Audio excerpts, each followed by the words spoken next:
ख़बर शामिल कयूं पिया मलير खां گڏاپ जे जंञي ॻोठ में क़तल थियल फ़ोटो भील जे वारसनि जो एहतजाज। मक़तूल फ़ोटो भील जे वारसनि मीडिया सां ॻाल्हाईंदे चयो त पाड़े में रहंदड़ नयाज़ राॼड़ ॿारन जी मामूली ॻाल्हि तां ڀائرن समेत असांजे घरनि ते हमलो करे बेगुनाह असांजो नौजवान फ़ोटो भील फायरिंग करे क़तल कयो आहे। हिकु जवाबदार जाली डॉक्टर नयाज़ राॼड़ गिरफ़्तार कयो वियो आहे, जॾहिं त ॿिया जवाबदार अञा ताईं आज़ाद आहिनि।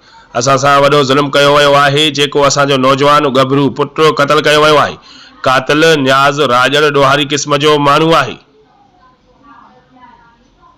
जंहिंजो हिकु भाउ जाली पीर बणिजी तावीज़ करे फितनो ऐं फसाद फैलाईंदो आहे। असां हुकूमत ऐं अदालत खां घुर कयूं था त असांजे नौजवान जे क़तल में मुलविस नयाज़ राॼड़ ऐं संदसि साथियुनि खे सज़ा ॾेई तहफ़ुज़ ॾिनो वञे।